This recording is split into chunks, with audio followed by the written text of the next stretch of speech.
Hi, fifth graders. I am here today with Tuck Everlasting, and I will be reading chapter 25, which is actually the last chapter of the book. Just a recap of chapter 24. Remember in chapter 24, Winnie, she snuck out of her house again at midnight to meet Jesse out on the road, and then they ran to the jailhouse to help Tuck and Miles to get the bars out of the window of May's cell. And so they were able to do that, and May was able to climb out of her cell, and then Winnie was able to be hoisted into May's cell and just kind of replace herself in there, and the Tucks were able to get away. So currently, Winnie is in the jail cell, kind of underneath blankets, and she humped herself up real big so that she wouldn't give herself away. So chapter 25. The first week of August was long over, and now, though autumn was still some weeks away, there was a feeling that the year had begun its downward arc, that the wheel was turning again, slowly now, but soon to go faster, turning once more in its changeless sweep of change. Winnie, standing at the fence in front of the Touch-Me-Not cottage, could hear the new note in the voices of the birds. Whole clouds of them lifted, chattering, into the sky above the woods, and then settled, only to lift again. Across the road, goldenrod was coming into bloom, and an early drying milkweed had opened its rough pod, exposing a host of downy-headed seeds.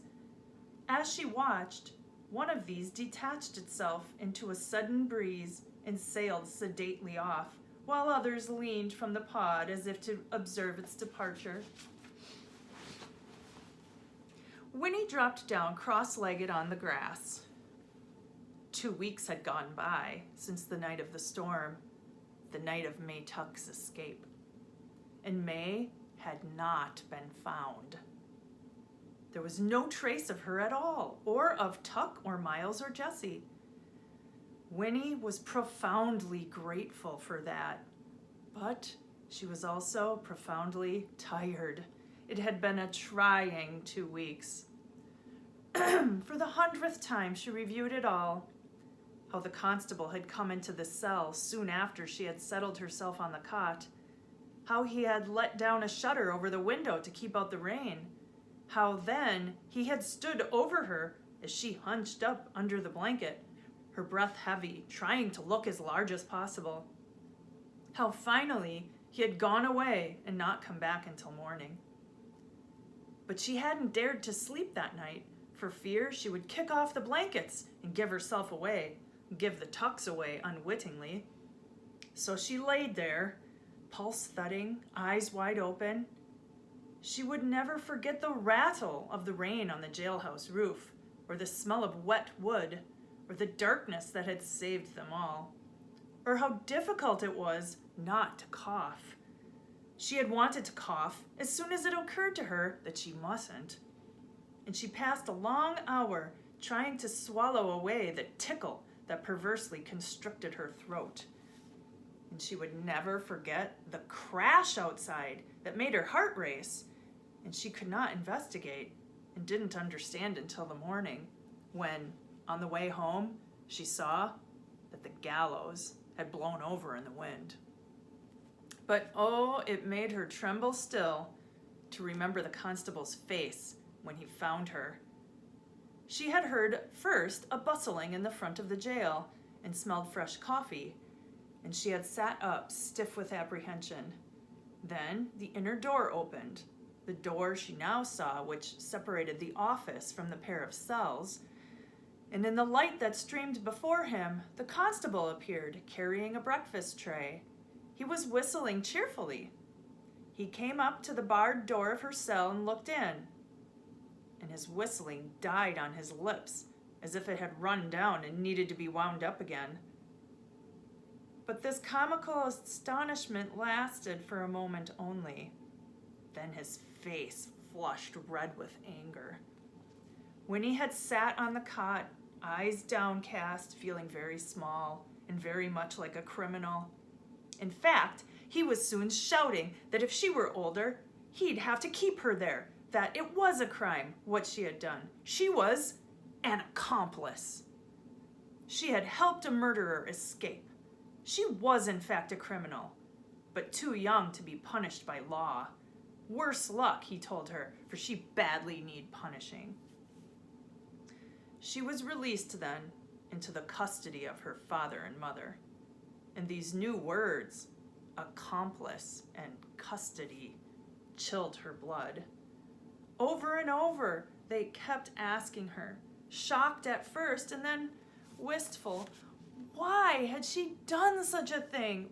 Why? She was their daughter. They had trusted her. They had tried to bring her up properly with a true sense of right and wrong. They did not understand. And finally, she had sobbed the only truth that there was into her mother's shoulder, the only explanation. The Tucks were her friends. She had done it because, in spite of everything, she loved them. This, of all things, her family understood, and afterward, they drew together staunchly around her. It was hard for their family in the village. Winnie knew it was, and that knowledge gave her pain, for they were proud, and she had shamed them.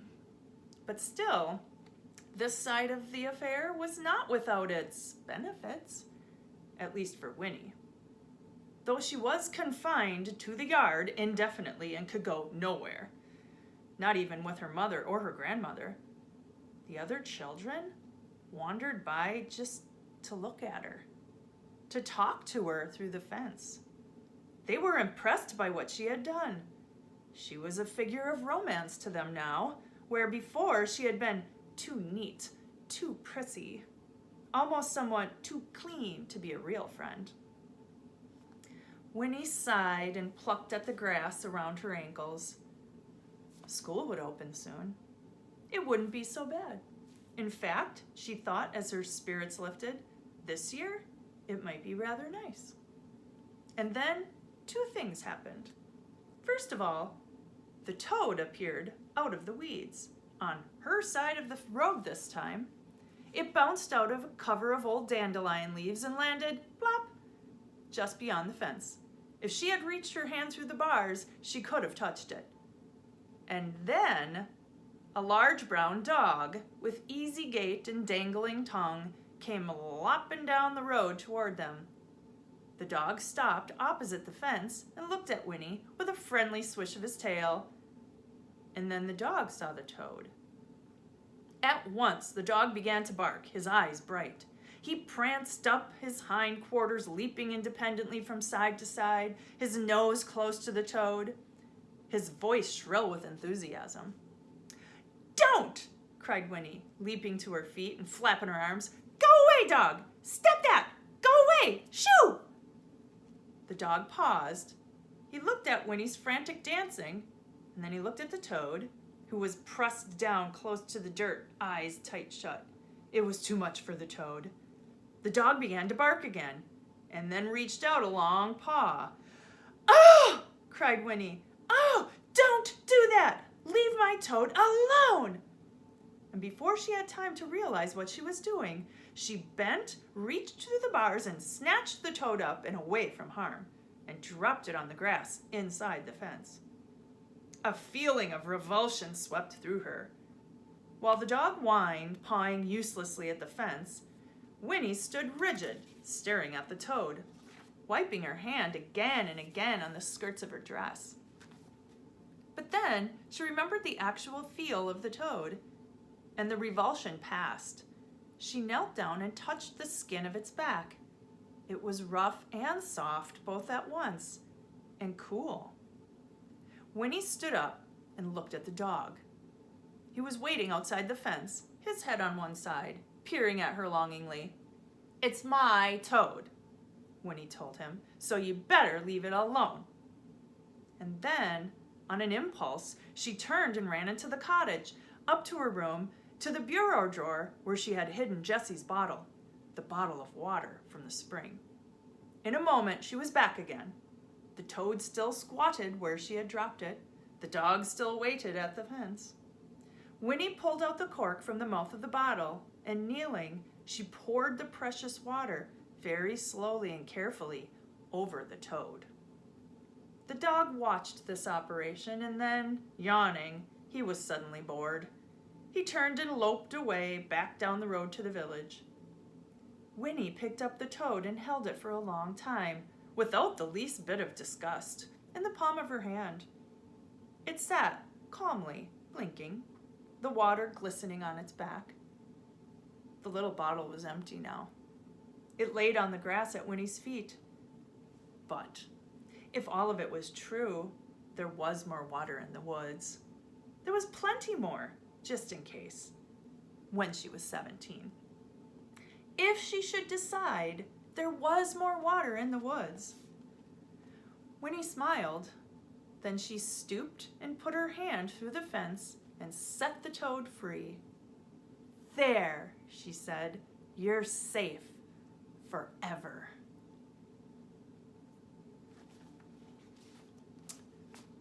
So, that is chapter 25.